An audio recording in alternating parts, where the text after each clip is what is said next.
Wow. Let there be light, let there be moon, let there be stars, and let there be you, let there be monsters. Here we are, 2019. We've already had new releases from Dream Theater, Queensryche. We're going to have a new album coming out from Periphery soon. Rammstein's already released their first single, and it's actually really good. 2019's kind of turning into the opposite of what 2018 was for me, where last year didn't really have as many great releases as I would have liked. 2019 is looking up. And here we have Devin Townsend's new album, Empath. I've got to start by saying I've kind of lost the plot a little with Devin Townsend's solo albums. I mean, I've heard people refer to this as his first solo album since 2007's Ziltoid the Omniscient, or some people have counted it as since 2014's second half of Z Squared.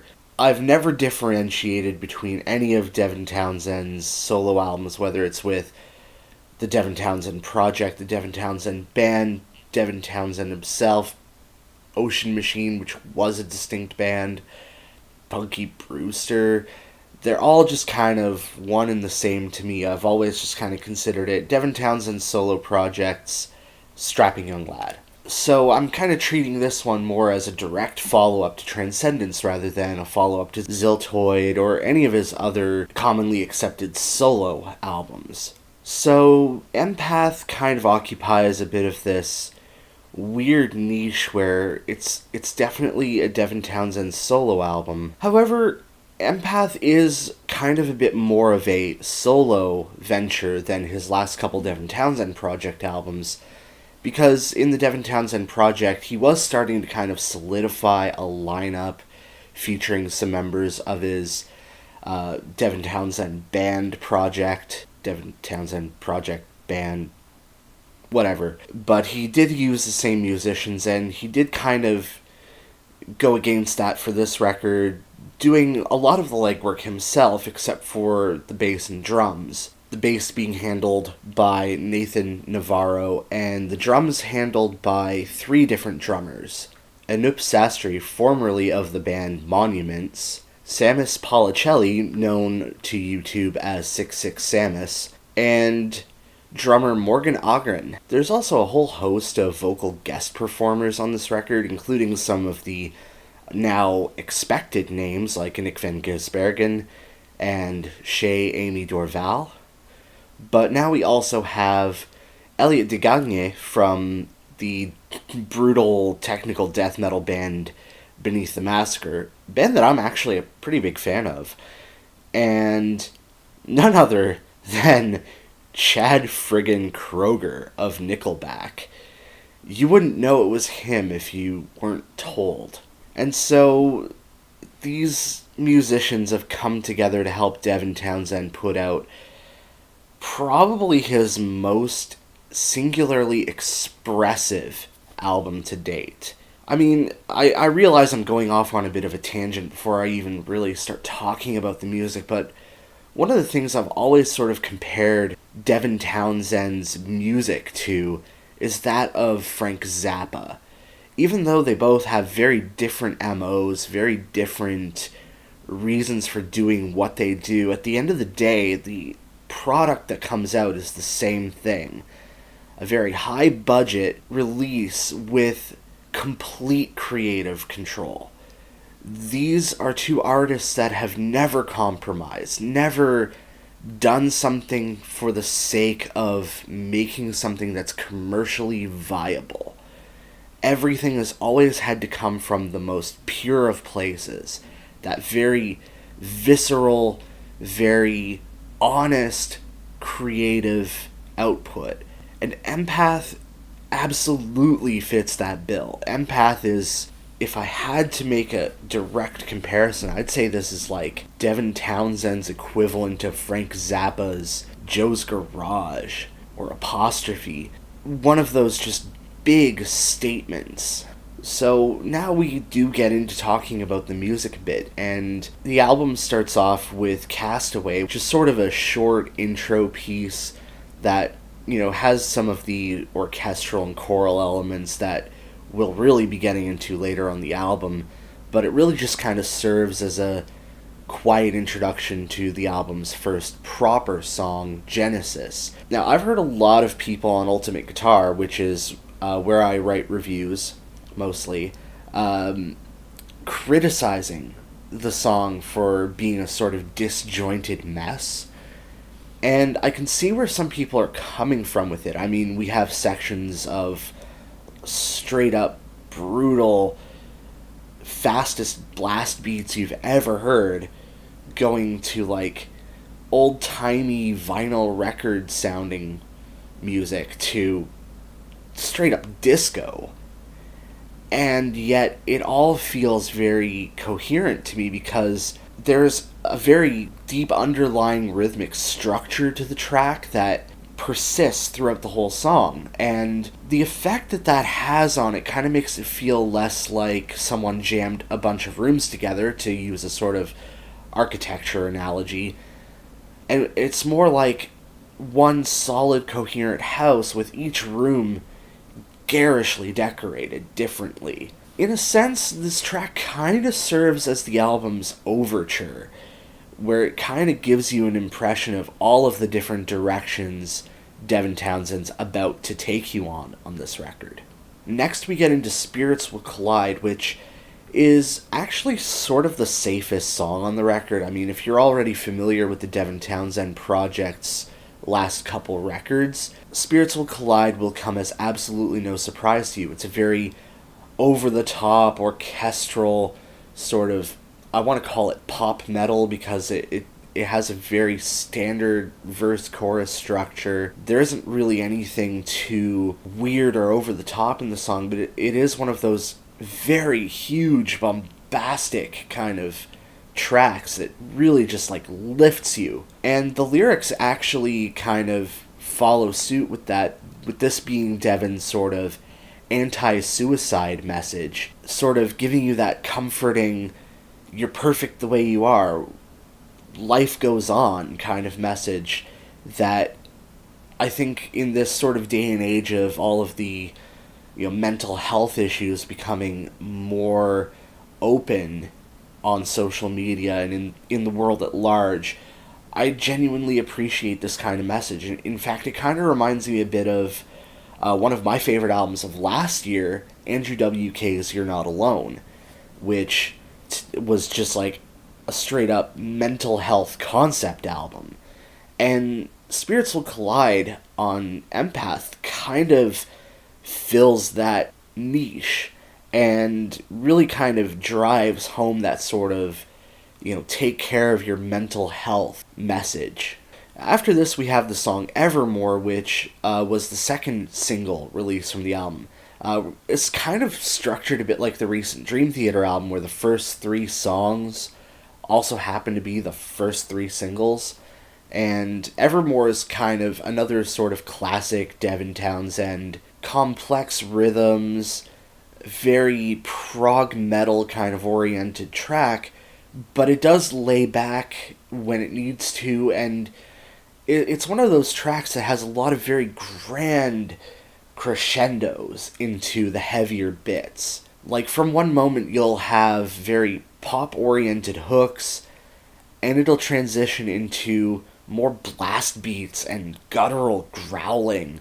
It's very effective at sort of making you just wake up and listen to the track, and that's something I really appreciate from this. Sprite kind of lays back on the metal elements a bit and kind of gives us more of a traditional sort of progressive kind of feel, with these very noodly guitar arpeggios happening throughout the whole song, and just the very beautiful sort of melodies throughout. Although I think the thing that stood out about this track the most for me is actually the bit at the end where you've got just synthesizers and drums going at it, and I thought that was a very sort of neat part, something I'd never really heard before in a Devin Townsend song, and it was pulled off quite brilliantly here. Now, all of this leads into the album's heaviest track, which is Hear Me, and this is Strapping Young Lad Reincarnate. I mean, this is blast beats pretty much the whole way through. Devin's still doing a lot of melodic vocals on it, but there's still a lot more of that heavy, raspy growl going on through it, and it's a very potent headbanger of a track. And like a lot of the lyrics on this record, it is sort of a state of the human mind kind of thing, where he's talking about maybe not so much politics. I mean, he doesn't really go on that sort of Rage Against the Machine, screw the system kind of vibe, but there is that sort of element of, the world is bleeding and we know why. A very sort of aware kind of lyric. A little woke, maybe. The track also includes some of the most extreme instrumental nonsense I've ever heard, like a couple of weird guitar solo moments that just kind of go. I don't even know how to describe it. It's like they took the recording and sped it up and pitch shifted it until it just turned into noise. I kind of love that, though.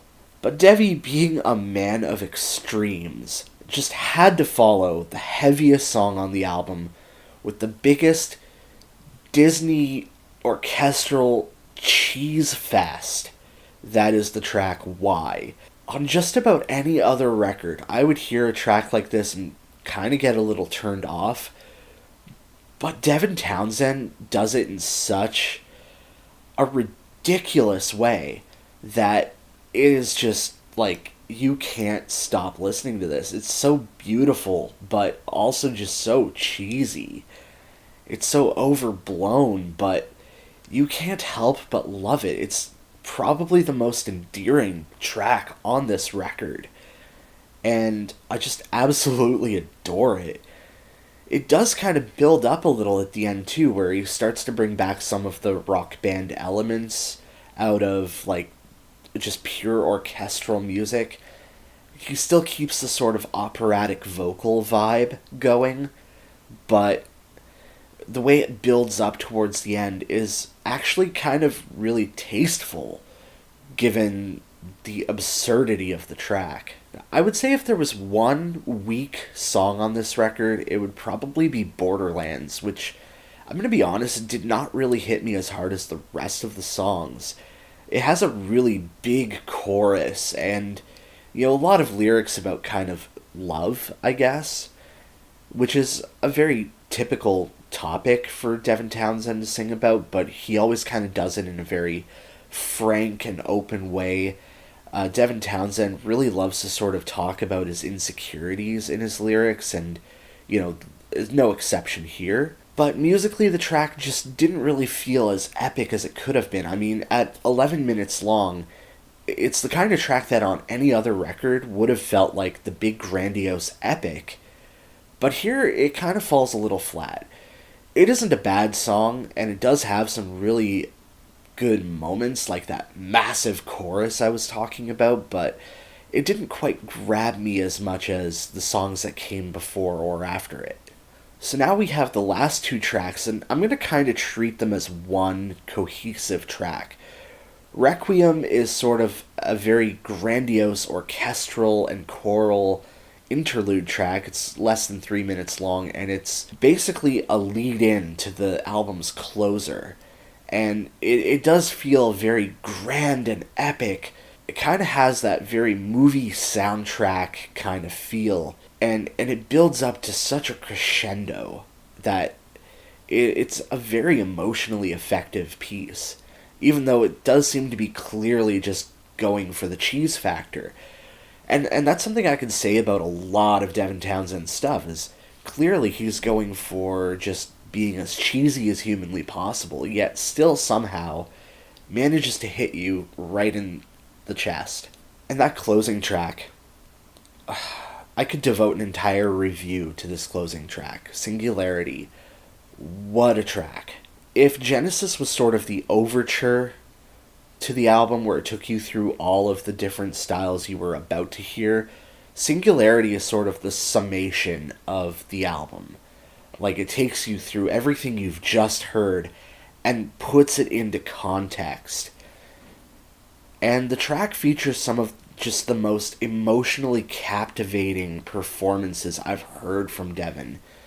From the very ambient, soft intro called Adrift, this song is split into 6 different movements, like a true prog epic should be, which features some of his, like, just most gripping, emotionally driven vocal work and very soft acoustic guitar that builds up in that very cheesy yet emotional crescendo before it leads into the second movement, I Am I, which is a little bit more of a traditional sort of prog rock kind of movement. It feels a little more like something Yes would have done in the 70s. And then building up into the third movement, There Be Monsters, which is just straight up just metal the whole way through, and it's so many blast beats before going back into space again for the fourth movement, Curious Gods, and the fifth movement, Silicon Scientists, both of which have a little bit more of that noodly, progressive rock kind of tendency, and then finally climaxing in the final movement, Here Comes the Sun, which takes some of the melodies from the first part, Adrift, and does them in a heavier context with some really emotionally captivating melodies and lyrics like, if you can't shine for you, at least shine for me, I think it goes. I'm going to admit that track made me a bit of a hot mess the first time I heard it. I couldn't believe what I was hearing out of my speakers, and it really hit me hard emotionally. Like, it was just the kind of track I feel like I needed to hear. There's also just some really good stuff going on in the song overall. Like, I always enjoy it when Steve Vai and Devin Townsend do something together, because they have such a really unique weirdness that creates like this synergy whenever the two of them get together and do something great, like Steve Vai's Sex and Religion album, or Devin Townsend's amazing performance on Steve Vai's The Lost Chord, Vai's absolutely weird guitar solo in the Devin Townsend band's Triumph, and he pulls off another wonderful performance doing a short guitar solo in the Here Comes the Sun movement. It's very typically Steve Vai. Oh, here come all the Neil Morse fans to tell me Steve Vai sounds like Steve Vai again. But it's such a good solo. And that's the end of the album. I mean, Singularity in and of itself is just worth the price of admission. It's such an epic, grandiose track, very much in the vein of some of the greatest prog epics out there, like 2112, Close to the Edge, Supper's Ready, Singularity. So my overall impression of this album, going back to what I was saying before, this is an album that feels like one of those very complete works. It doesn't feel like you're missing out on anything from Devin Townsend's discography on this record. There's a little bit of everything Devin Townsend's ever done on this record, and he's put a lot of himself into it. I realize that there are going to be a lot of people who are going to be kind of turned off by some aspects of this record, and I completely understand that. This is not one of those albums that is going to attract a lot of casual listening, like something like Transcendence or Addicted would. This is more in the vein of something like Deconstruction or Teria, where it's him doing just pure art for art's sake. For that reason, I know that there are going to be a lot of people who are going to disagree with me in saying that this album is damn near flawless, and that's fine. This album is not made to be looked at as, something that can be sort of objectively reviewed and given a grade to based on its quality. I mean, this is a pure work of art, and it's going to make people uncomfortable. It's going to make people look at it with one eyebrow raised, going, whoa. And that is exactly the feeling that even I got with this album. There were a lot of moments where I just kind of had to sit back and go, what am I even hearing? What am I even seeing? Whoa. And because of that, I really think that this album is about as close as I'll ever give an album to a 10 out of 10 rating. Only because it is just, it's a bold statement. It is not just an album. Like, to me, this is more than just an album. This is the Sistine Chapel ceiling of Devin Townsend albums. And I mean, Devin Townsend's made a lot of really great records. Albums that will go down in history as some of the genre's best. And I think this one is going to be one of those albums that in the future people are going to look at this and go, this is what a really prime example of heavy music as an art form sounds like. Anyway, that was Empath by Devin Townsend. Feel free to drop a comment below. I'm going to rip off Anthony Fantano and say, did you love it? Did you hate it? Hit subscribe, do the things, listen to this album. Go into it with an open mind because you might blow it. Anyway, thank you for watching.